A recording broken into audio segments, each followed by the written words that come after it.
Faith in awakening, what the Buddha wants you to discover. The Buddha never placed unconditional demands on anyone's faith. For people from a culture where the dominant religions do make such demands, this is one of Buddhism's most attractive features. It's especially appealing to those who, in reaction to the demands of organized religion, embrace the view of scientific empiricism that nothing deserves our trust unless it can be measured against physical data. In this light, the Buddha's famous instructions to the Kalamas are often read as an invitation to believe or not whatever we like.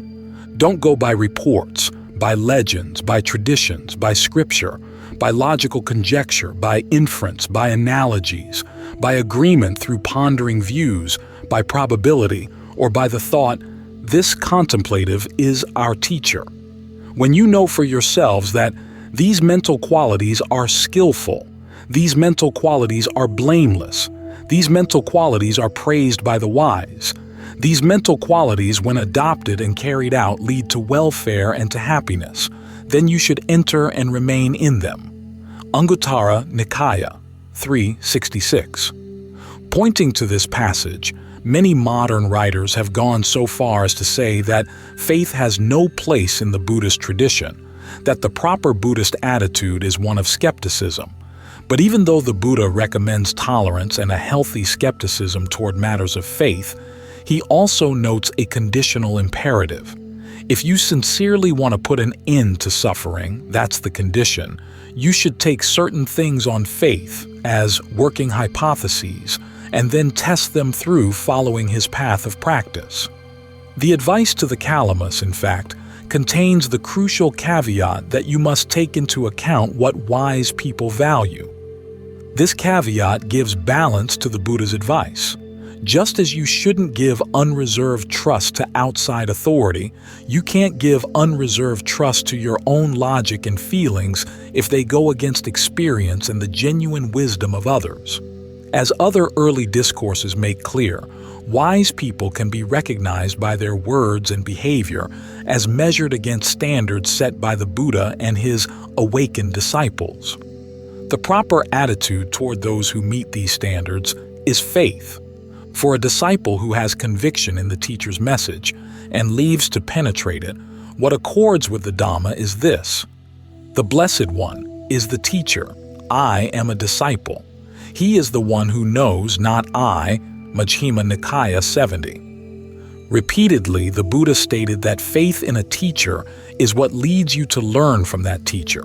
Faith in the Buddha's own awakening is a requisite strength for anyone else who wants to attain awakening, as it fosters persistence, mindfulness, concentration, and discernment. This faith can take you all the way to the deathless.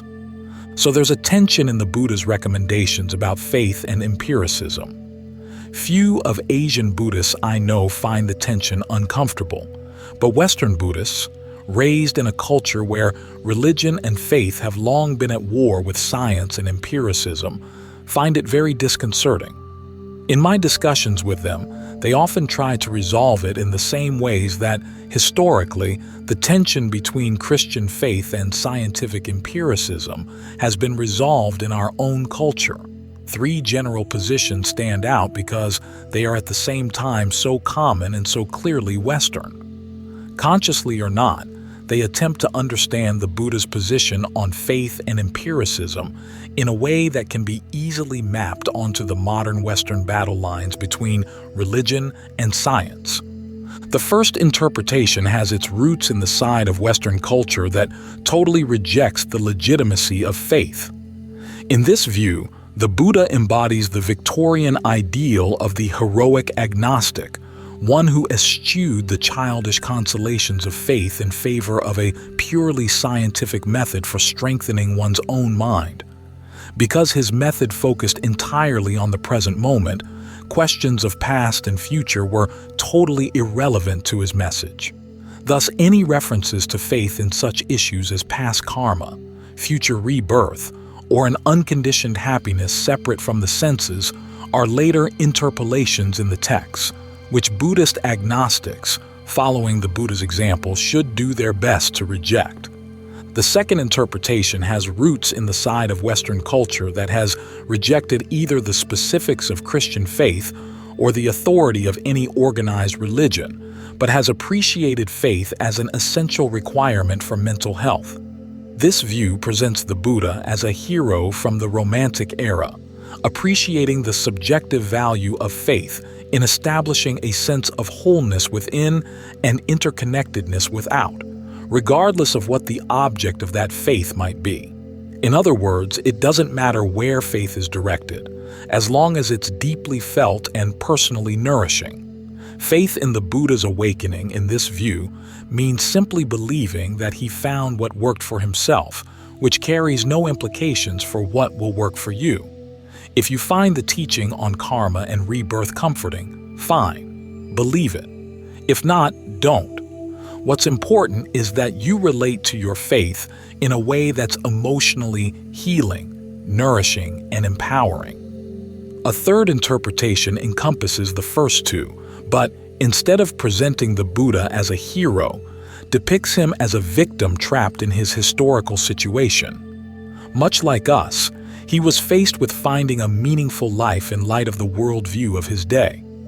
His views on karma and rebirth were simply assumptions picked up from the primitive science of ancient India, while his path of practice was an attempt to negotiate a satisfying life within those assumptions.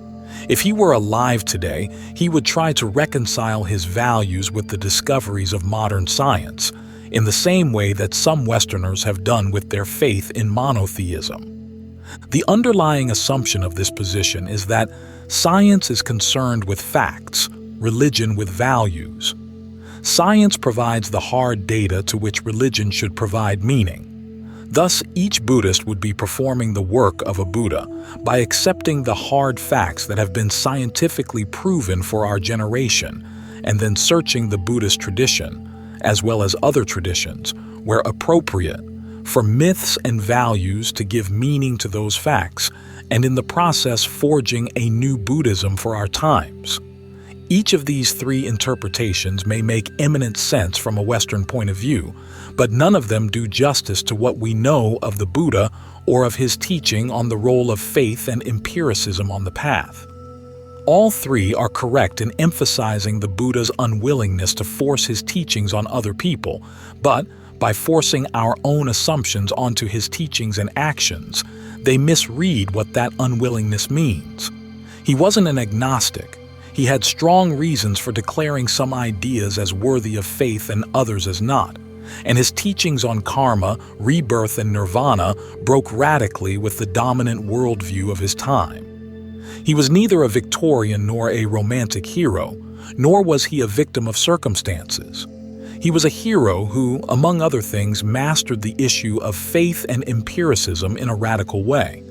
But to appreciate that way, we first have to step back from the Western cultural battlefield and look at faith and empiricism in a more basic context, simply as processes within the individual mind. Although we like to think that we base our decisions on hard facts, we actually use both faith and empiricism in every decision we make. Even in our most empirically based decisions, our vision is hampered by our position in time. As Kierkegaard noted, we live forwards but understand backwards. Any hard-headed business entrepreneur will tell you that the future has to be taken on faith, no matter how much we know of the past. What's more, we're often forced into momentous decisions where there's no time or opportunity to gather enough past facts for an informed choice. At other times, we have too many facts, as when a doctor is faced with many conflicting tests on a patient's condition, and we have to go on faith in deciding which facts to focus on and which ones to ignore. However, faith also plays a deeper role in many of our decisions. As William James once observed, there are two kinds of truths in life: those whose validity has nothing to do with our actions, and those whose reality depends on what we do. Truths of the first sort, truths of the observer, include facts about the behavior of the physical world, how atoms form molecules, how stars explode. Truths of the second sort, truths of the will, include skills, relationships, business ventures, anything that requires your effort to make it real. With truths of the observer, it's best to stay skeptical until reasonable evidence is in. With truths of the will, though, the truth won't happen without your faith in it, often in the face of unpromising odds. For example, if you don't believe that becoming a pianist is worthwhile, or that you have the makings of a good pianist, it won't happen. Truths of the will are the ones most relevant to our pursuit of true happiness. Many of the most inspiring stories in life are of people who create truths of this sort when a mountain of empirical evidence, racism, poverty, physical disability, is against them.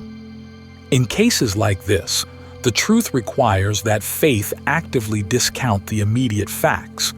If we dig even deeper into the psychology of decision-making, we run into an area for which no scientific evidence can offer proof. Do we actually act, or are actions an illusion? Are our acts already predetermined by physical laws or an external intelligence, or do we have free will? Are causal relationships real or only a fiction? Even the most carefully planned scientific experiment could never settle any of these issues, and yet once we become aware of them, we have to take a stand on them if we want to put energy into our thoughts, words, and deeds. These were the areas where the Buddha focused his teachings on empiricism and faith. Although the first noble truth requires that we observe suffering until we comprehend it, we have to take on faith his assertion that the facts we observe about suffering are the most important guide for making decisions, moment by moment, throughout life. Because the third noble truth, the cessation of suffering, is a truth of the will, we have to take it on faith that it's a worthwhile and attainable goal. And because the fourth noble truth, the path to the cessation of suffering, is a path of action and skill, we have to take it on faith that our actions are real, that we have free will, and yet that there's a causal pattern to the workings of the mind from which we can learn in mastering that skill. As the Buddha said, the path will lead to a direct experience of these truths, but only if you bring faith to the practice will you know this for yourself. In other words, faith in the Buddhist context means faith in the ability of your actions to lead to a direct experience of the end of suffering. The Buddha offered these teachings to people seeking advice on how to find true happiness. That's why he was able to avoid any coercion of others. His teachings assume that his listeners were already involved in a search. When we understand his views on what it means to search, why people search and what they're searching for, we can understand his advice on how to use faith and empiricism in a successful search. The best way to do this is to examine 5 of his similes, illustrating how a search should be conducted. The first simile illustrates search in its most raw and unfocused form. 2 strong men have grabbed another man by the arms and are dragging him to a pit of burning embers. The Buddha notes, wouldn't the man twist his body this way and that? The twisting of his body stands for the way we react to suffering. We don't bother to ask if our suffering is predetermined or our actions have any hope of success. We simply put up a struggle and do what we can to escape. It's our natural reaction. The Buddha taught that this reaction is twofold. We're bewildered. Why is this happening to me? And we search for a way to put an end to the suffering. When he stated that he taught nothing but suffering and the end of suffering, he was responding to these 2 reactions, providing an explanation of suffering and its end so as to do away with our bewilderment, at the same time showing the way to the end of suffering so as to satisfy our search. He had no use for the idea that our suffering comes from our struggle to resist suffering, that the search for an end to suffering is precisely what keeps us from seeing the peace already there. In light of the above simile, simply relaxing into a total acceptance of the moment means relaxing into the prospect of being burned alive. The second simile.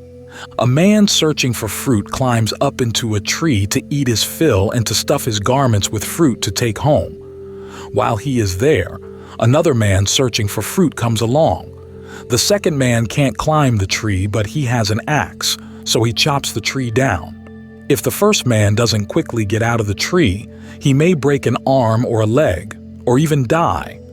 This simile shows the perils of looking for true happiness in the wrong place, sensual pleasures. If your happiness depends on anything other people can take away from you, you're putting yourself in danger.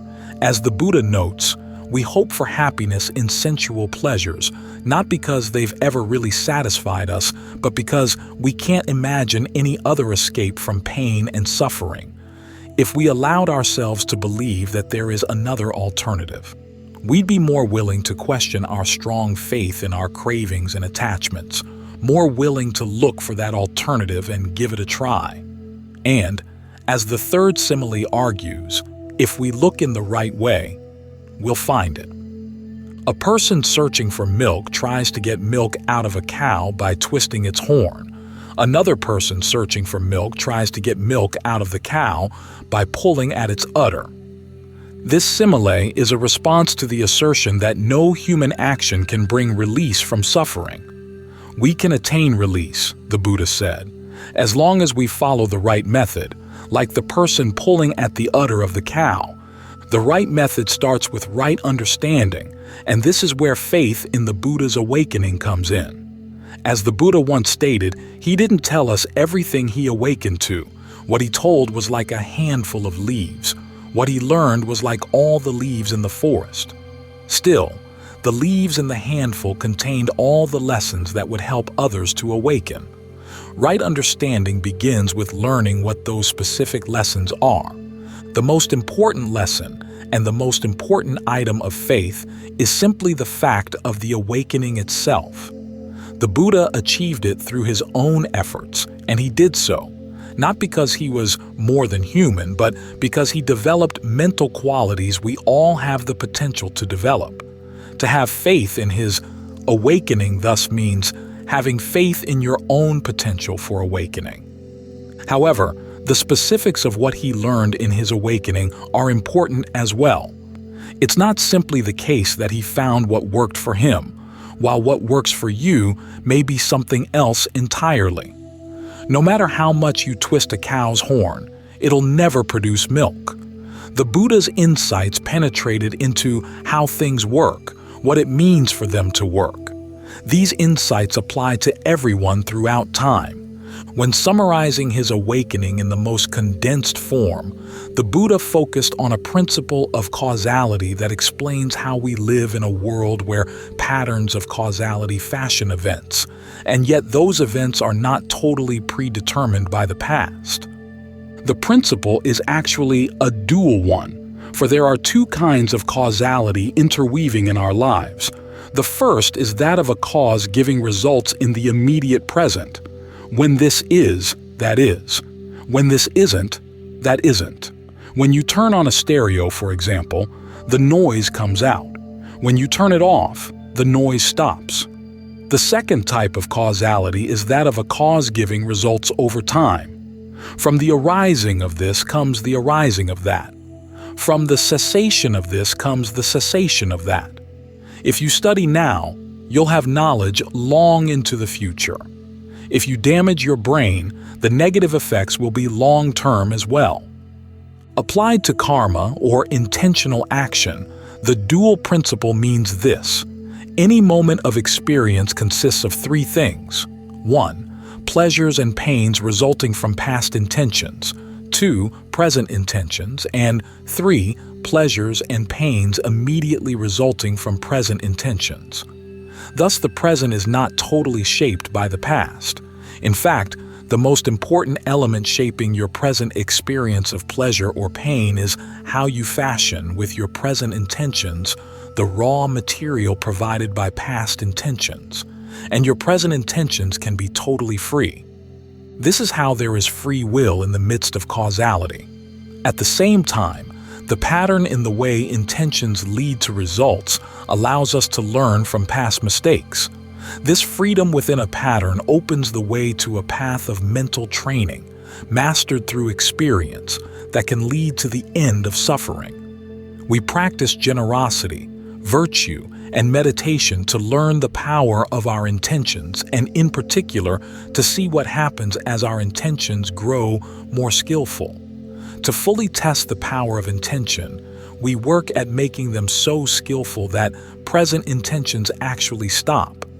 Only when they stop can you prove for yourself how powerful they've been. And where they stop is where the unconditioned, the end of suffering, is found. From there, you can return to intentions, but you're no longer their captive or slave. In presenting his teachings on karma and suffering, the Buddha offered empirical evidence to corroborate them, noting, for instance, how your reaction to another person's misery depends on how attached you are to that person, but he never attempted a full-scale empirical proof. In fact, he heaped ridicule on his contemporaries, the Jains, who tried to prove their more deterministic teaching on karma by claiming that all those who kill, steal, lie, or engage in illicit sex will suffer from their actions here and now. Haven't you seen the case, the Buddha asked, where a man is rewarded by a king for killing the king's enemy, for stealing from the king's enemy, for amusing the king with a clever lie? Even though the basic principle of karma is simple enough, skillful intentions lead to pleasure, unskillful intentions to pain, the dual principle of causality through which karma operates is so complex, like a Mandelbrot set, that you would go crazy trying to nail the whole thing down empirically. So instead of an empirical proof for his teaching on karma, the Buddha offered a pragmatic proof. If you sincerely believe in his teachings on causality, karma, rebirth, and the Four Noble Truths, how will you act? What kind of life will you lead? Won't you tend to be more responsible and compassionate?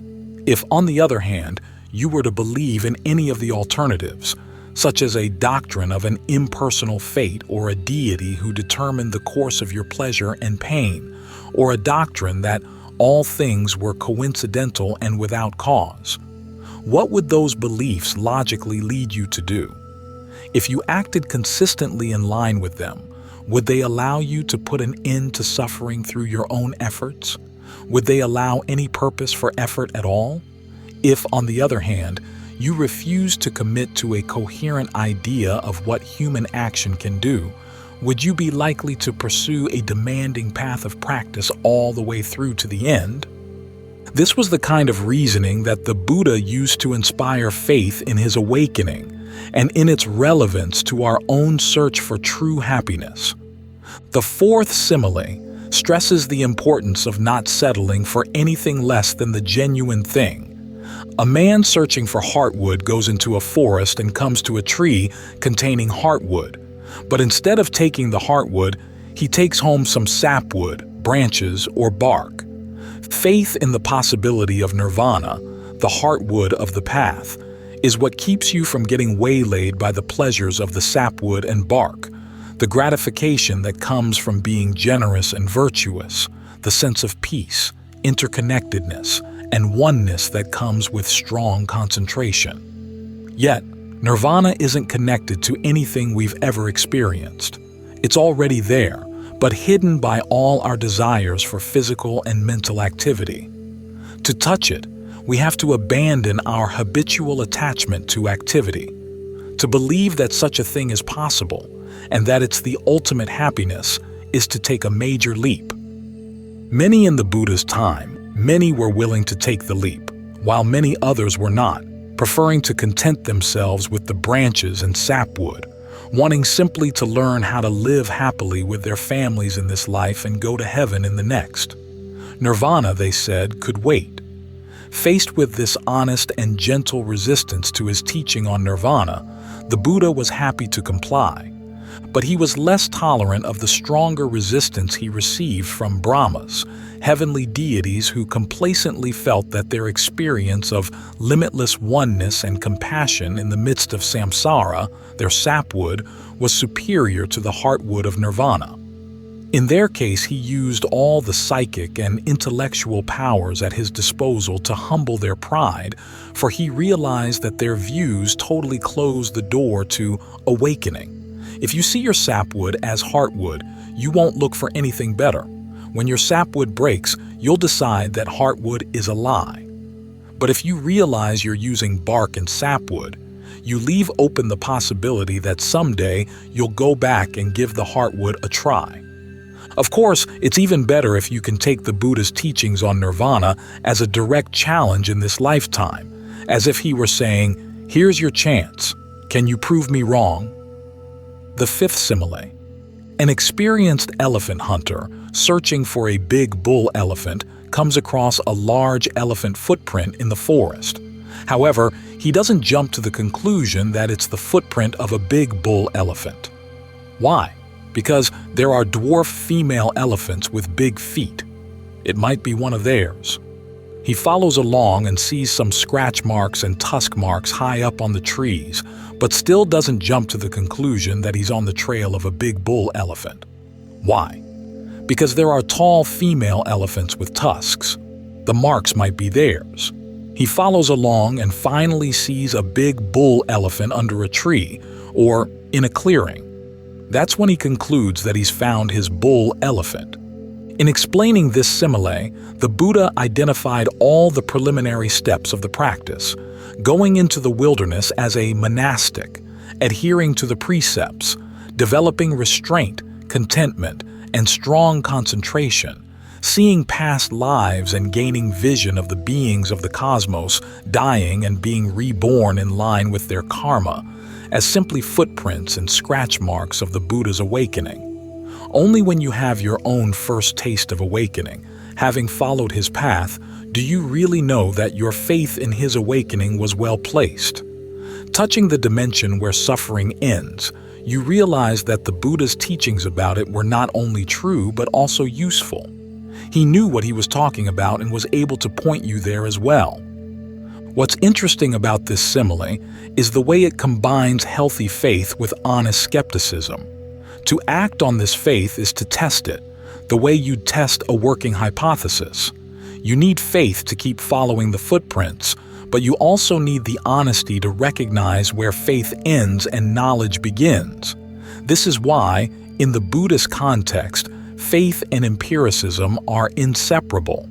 Unlike a monotheistic religion, where faith centers on the power of another and skepticism implies a rejection of that power, faith in the Buddha's awakening keeps pointing back to the power of your own actions.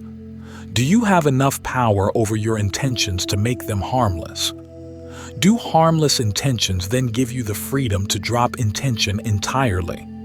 The only way you can answer these questions is by being scrupulously honest about your intentions, to detect even the slightest traces of harm, even the slightest movement of intention itself. Only then will you know the deathless, totally unconditioned by intention for sure. But if you claim to know things that you don't, how can you trust yourself to detect any of these things? You've got to make your inner honesty worthy of the subtle truths you're trying to prove. This is why science will never be able to pass valid judgment on the truths of awakening, for the path deals in matters that outside experimenters can't reach. Although others may sympathize with your suffering, the suffering itself is an experience you can share with no one else. The honesty and skillfulness of your intentions is an affair of your internal dialogue, something that is also purely your own. Scientists can measure the neurological data indicating pain or intentional activity, but there's no external measurement for how the pain feels, or how honest your intentional dialogue may be. And as for the deathless, it has no physical correlates at all. The closest that outside empirical measurement can get is to pictures of the footprints on the ground and the marks in the trees. To get to the bull elephant, you have to do what the Buddha's disciple Sariputta did. He kept following the path, without jumping to dishonest conclusions until he saw the elephant within. Then, when the Buddha asked him, "Do you take it on faith that these 5 strengths, faith, persistence, mindfulness, concentration, and discernment lead to the deathless? Sariputta could answer honestly, no, I don't take it on faith, I know. As Sariputta stated in another discourse, his proof was experiential but so inward that it touched a dimension where not only the external senses, but even the sense of the functioning of the mind can't reach. If you want to confirm his knowledge, you have to touch that dimension in the only place you can access it, inside yourself. This is one of two ways in which the Buddha's method differs from that of modern empiricism. The other has to do with the integrity of the person attempting the proof. As in science, faith in the Buddha's awakening acts like a working hypothesis, but the test of that hypothesis requires an honesty deeper and more radical than anything science requires. You have to commit yourself, every variation on who you feel you are, totally to the test. Only when you take apart all clinging to your inner and outer senses can you prove whether the activity of clinging is what hides the deathless. The Buddha never forced anyone to commit to this test, both because you can't coerce people to be honest with themselves, and because he saw that the pit of burning embers was coercion enough.